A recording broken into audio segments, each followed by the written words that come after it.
कुछ देर पहले प्रधानमंत्री मोदी ने मुंबई के समंदर में जल पूजन किया है। छत्रपति शिवाजी स्मारक की आधारशिला रखी है। 3600 करोड़ की लागत से यह प्रतिमा बनेगी और दुनिया की सबसे ऊंची प्रतिमा होगी।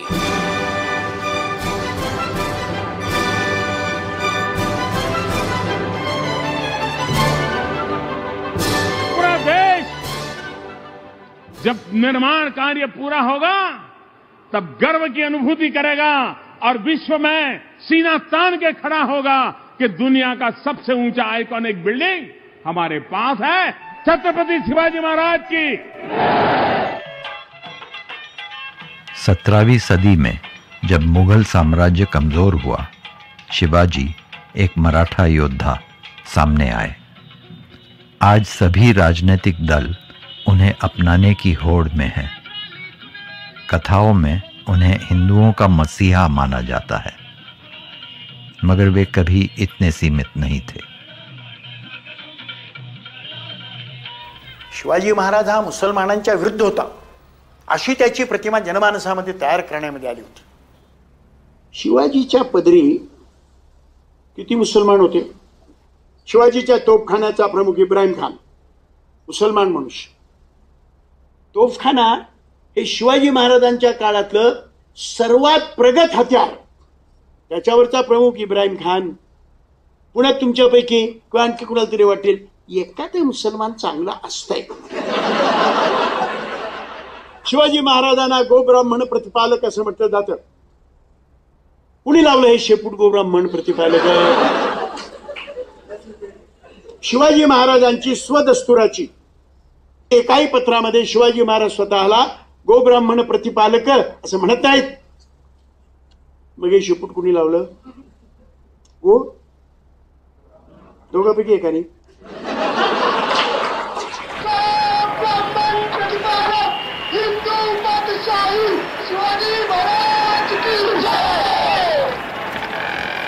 छत्रपति शिवाजी महाराज की जय। छत्रपति संभाजी महाराज की जय। ओम माता की जय। आमचे हिंदू राष्ट्र आपलं हे समस्त हिंदू आघाडी समस्त हिंदू आघाडी।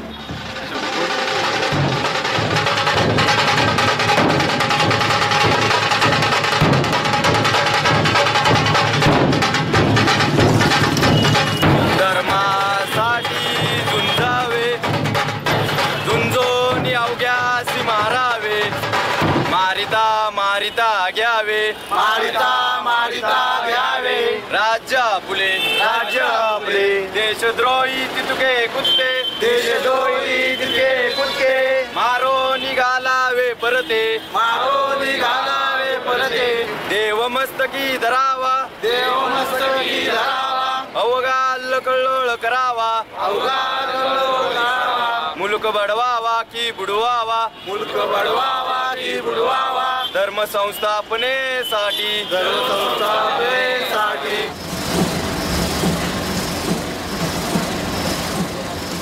शिवाजी के भाईचारे की विरासत गोविंद पानसरे याद दिलाते हैं।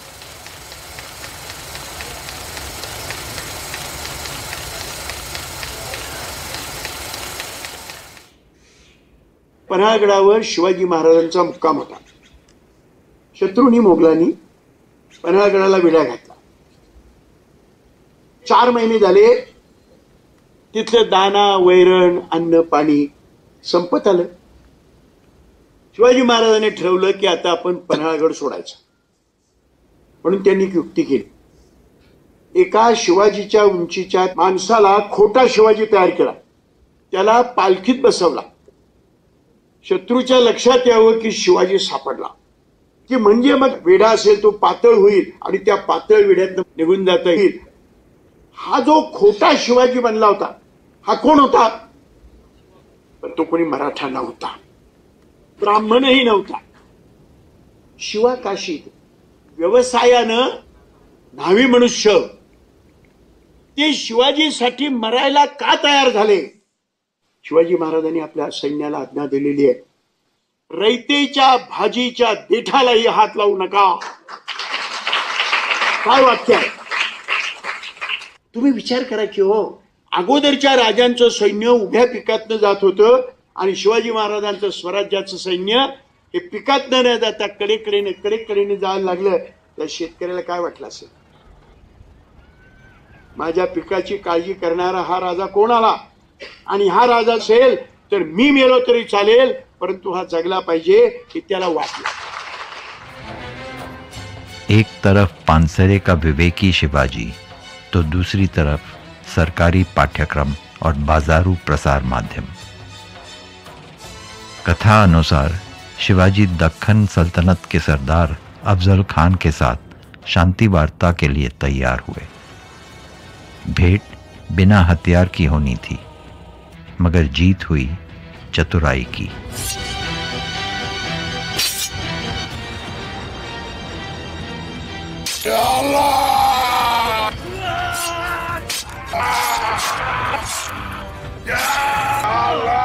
अफजल खान की हत्या का चित्रण जगह जगह फैला है.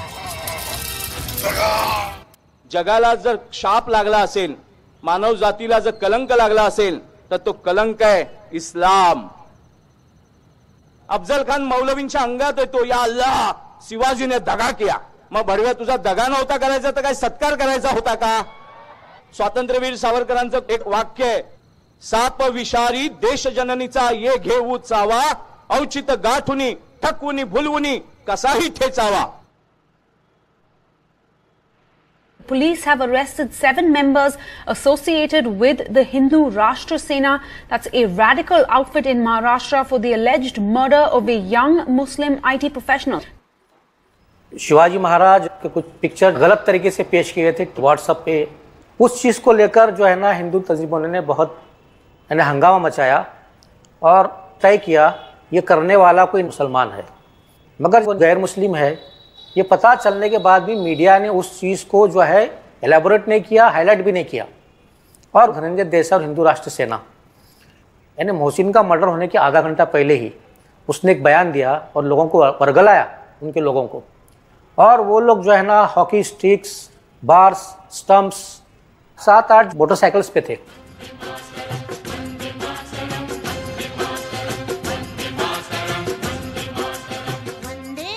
मोहसिन उस वक्त जो है ना ईशा की नमाज अदा करके टिफ़िन लेकर निकला, तो सामने से जो मॉब आया उनका मंशा यही था कि जो भी जो है शनाख्त कर सकें कि भाई दाढ़ी है, टोपी है और पड़ा नहीं पहना हुआ था वो और ग्रीन कलर का था, वो आइडेंटिफाई किया कि भाई ये मुस्लिम है.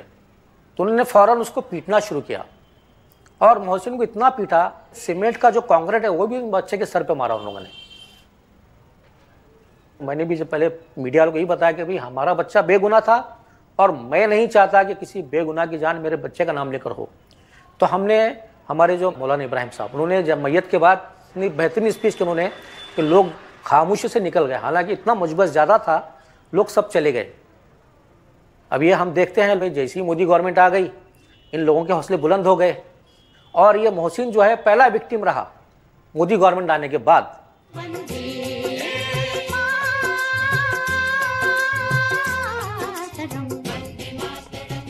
हिंदुस्तान सबसे प्राचीन राष्ट्र है, लेकिन इतिहास अब अपनी करवट बदल रहा है.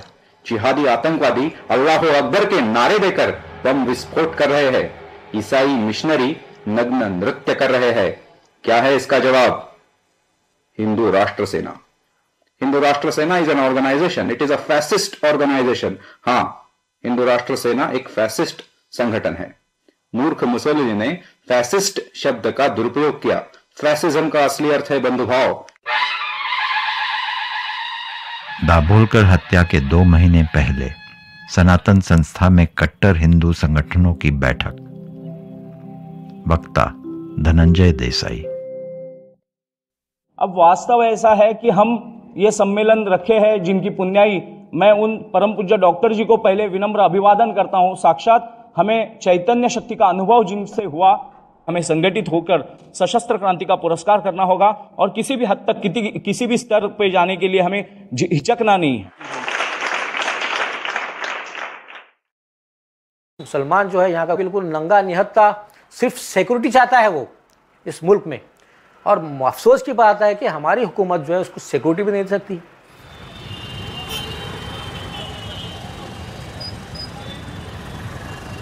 हिंदुत्ववादी लोकांनी इथं दंगल घडवली, त्यावेळी आमची मशिदीवर पत्रे मारले, इथे गाड्या पूर्ण होत्या, इथं लागलेले रिक्षा म्हणजे टपरी, आपली चहाची टपरी, पानपट्टी, हे सगळे उलटून पालटून त्यांचं नुकसान भरपूर केले. त्यावेळेला कोणी आमच्याकडं मदतीला आले नाहीत. त्यावेळेला आपले कॉम्रेड गोविंदसाहेब पानसरे साहेब आमच्या मदतीला येऊन आमची लोकांची सगळी पाहणी करून त्यांचा मदतीचा हात पुढाकार दिला त्यांनी आणि आम्हाला मदत गोळा करून त्यांनी आमची नुकसान भरपाई करून दिली. त्यावेळेला पूरा माइंड ने पूरा रिसर्च करके पूरा प्लानिंग के हिसाब से किए थे ना. पानसरे ने आपकी मदद की और आपने उनकी पक्ष की क्या मदद? मैं भी इनसे पूछे, मैं वही पक्ष में हूँ. मुस्लिम का कोई संगठन ही नहीं ना हमारे यहाँ कोल्हापुर में, तो पक्ष भी बनाया नहीं अब तक. और आप कितने सालों से पक्ष में? 16 साल. 16 साल. तो आपको कैसे प्रेरणा मिली? मैं साहब का असिस्टेंट ही था. कब से? मैंने आपको बहुत 1999 से, तो तभी से मैं अभी तक उधर ही हूँ. कि वो लोग इतने अच्छे थे कि उनको छोड़ के जाने का कभी दिल चाहा ही नहीं. उनका एक सोच लोगों के बारे में, गरीबों के बारे में अलग थी. वो देख के है ना, आज मैं 5 वक्त की नमाज़ पढ़ता हूँ, लेकिन उन्होंने मेरा कभी ऑब्जेक्शन नहीं लिया. तो कुछ अलग हटके लोग थे वो. अभी तो हमें डर लग रहा है ना. पहले के साथ अभी गोविंद सर थे, तो अभी ऐसा कोई नहीं ना हमारे साथ लड़ने वाला अभी, इसलिए हम भी डरते हैं. रात हुई तो डरते हैं.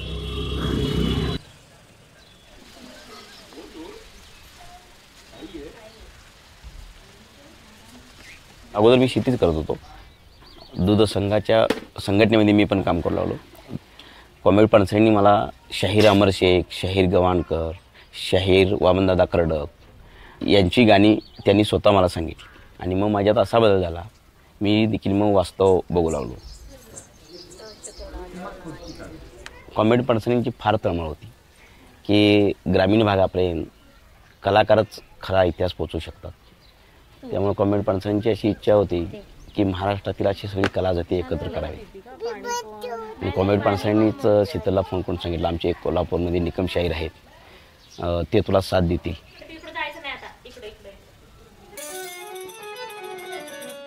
आणि उठ गड्या मरदा दादा पली रातही सरणार नाही.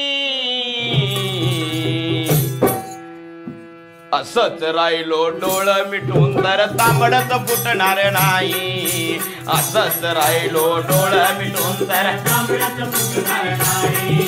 असंच राहिलो डोळ मिटून तर तांबडच फुटणार नाही. या देशाला फार संतांची मोठी परंपरा आहे. संत नामदेव, संत तुकाराम, संत गाडगे बाबा. नामदेवाचा सुईदोरा घेऊन आबाळ घेऊ शिवून, सोका आपला मातीत गेला बगबडव्याला भिवून. आणि जागतिकीकरणात गौरवांचा आपल्या देशामध्ये खाऊजा धोरण आलं. सुतारांचं काम बंद झालं, 12 बलुतेदारांचं काम बंद झालं आणि जागतिकीकरणात गोरोबांचा चिखल गेला वाळून. या मातीतून उभा ठाकला कुलवाडीचा सरदार. आपल्याला खरा इतिहास कळायला पाहिजे. कोण होते शिवाजी राजांचे सैनिक? कॉम्रेड पानसरे यांनी आपल्या पुस्तकामध्ये लिहिलं, शिवाजी राजांचे सैनिक शेतकरी होते, मुस्लिम होते, साळी कोळी माळी होते.